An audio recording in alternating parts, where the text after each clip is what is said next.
Hi everyone, it's me Anjali Verma, your educator. And आज के इस वीडियो में हम लोग कुछ मिस्टेक्स के बारे में बात करने वाले हैं फॉर CUET 2024, जिनको आपको बिल्कुल अवॉइड करना है। Also there are certain things जो आप लोगों को करनी है फॉर CUET 2024, तो वो भी आप लोगों के साथ आज के इस वीडियो में मैं शेयर करने वाली हूँ। तो सबसे पहले तो यार, बहुत सारे बच्चे ऐसे हैं जो कि मॉक टेस्ट पेपर्स प्रैक्टिस नहीं करते हैं, एंड इवन अगर प्रैक्टिस करते हैं तो उसके बाद उसका एनालिसिस नहीं करते हैं। तो ये गलती आपको नहीं करनी है। आपको सबसे पहले तो मॉक पेपर्स प्रैक्टिस करने हैं और दोनों ही मोड में करने हैं, क्योंकि आपको पता है इस बार हमारा हाइब्रिड मोड रहने वाला है। तो हमें नहीं पता कब OMR शीट पे आ जाए, पेन पेपर मोड पे, और कब CBT मोड पे आ जाए। सो आपको दोनों में ही प्रैक्टिस करनी है। सबसे पहले OMR शीट पे भी करनी है एंड ऑल्सो CBT मोड पे भी आपको प्रैक्टिस होनी चाहिए। सो दोनों ही टाइप के मॉक पेपर्स आप लोगों को डेफिनेटली लगाने हैं। Also once you have done that mock test, उसके बाद आप लोगों को एनालिसिस भी करना है कि कहाँ पर आपने गलतियां कर रखी हैं, कहाँ पर आपने मिस्टेक कर रखी हैं।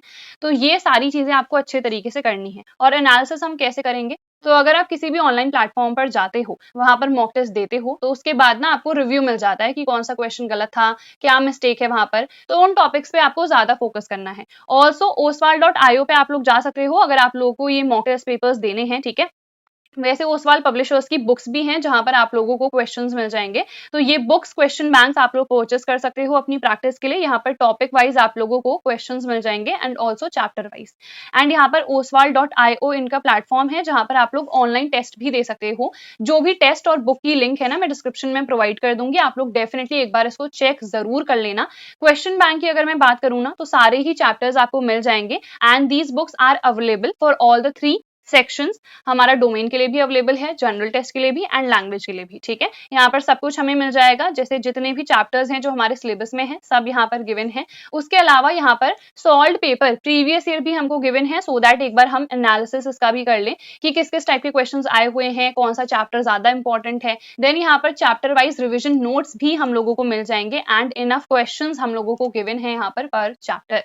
तो इन क्वेश्चन बैंक्स को भी आप प्रेफर कर सकते हो। ऑल्सो oswald.io का तो डेफिनेटली यूज कर लेना, link is in the description. तो आई होप ये सबसे पहली वाली चीज तो आपको समझ में आ गई होगी। ऑल्सो आप लोग OMR शीट्स वगैरह भी खरीद सकते हो एंड जो हमारे पास ऑफलाइन पेपर्स आते हैं आप लोग उनको भी खरीद सकते हो। उसके बाद concept clarity is very very important. आपका कॉन्सेप्ट काफी अच्छे से क्लियर होना चाहिए, क्योंकि कोई सा भी क्वेश्चन आ सकता है, कहीं से भी आ सकता है। ये हमें नहीं पता कि किस टाइप का क्वेश्चन आएगा या किस पर्टिकुलर टॉपिक से स्पेसिफिकली क्वेश्चन आ जाएगा। तो हमारा कॉन्सेप्ट बहुत अच्छे से क्लियर होना चाहिए। इसके अलावा प्रीवियस ईयर क्वेश्चन पेपर्स आप लोगों को डेफिनेटली देख लेने हैं। आप लोगों को नेट पे भी मिल जाएंगे जो भी प्रीवियस ईयर्स हैं। मॉक टेस्ट पेपर्स भी NTA रिलीज करता है, तो ये सब आपको करने हैं, देखने हैं। तभी आप लोगों को पता चलेगा कि किस किस टाइप के क्वेश्चंस आ रहे हैं, किस किस टाइप के आए हुए हैं प्रीवियस ईयर्स में। ये सब कुछ एनालाइज करना बहुत ज्यादा इंपॉर्टेंट है, ठीक है। उसके बाद क्वेश्चंस आप लोगों को अभी मैंने बताया कि टॉपिक वाइज भी देखने हैं एंड चैप्टर वाइज भी देखने हैं, कि कोई भी टॉपिक है जो ज्यादा इंपॉर्टेंट है तो उससे किस टाइप के क्वेश्चंस आ रखे हैं वो आपको अच्छे से देखने हैं। देन हर चैप्टर के क्वेश्चंस करने हैं। ऐसा नहीं है कि कोई चैप्टर आपको अच्छा नहीं लग रहा है तो उसको छोड़ दो। देन उसके अलावा जब आप अपना पेपर दे रहे होगे, उस टाइम पे ना आपको 20 से 25 सेकंड मैक्सिमम आपको देने हैं किसी भी क्वेश्चन को। मतलब जैसे आपने देख लिया एंड आपको समझना है, कुछ क्वेश्चन जो होते हैं ना उनकी लैंग्वेज थोड़ी सी डिफिकल्ट होती है, तो मैक्सिमम आप लोगों को 25 सेकंड के अंदर देखना है कि क्या ये क्वेश्चन मुझे समझ में आ रहा है या फिर नहीं आ रहा है। आ रहा है, वेल एंड गुड, उसको अच्छे से सॉल्व करो। नहीं आ रहा है तो उसको छोड़ दो, ठीक है। तो 25 सेकंड मैक्सिमम हमें फोकस करना है किसी भी क्वेश्चन में कि क्या ये मुझे आ रहा है, नहीं आ रहा है, तो skip that question and move on to the other question.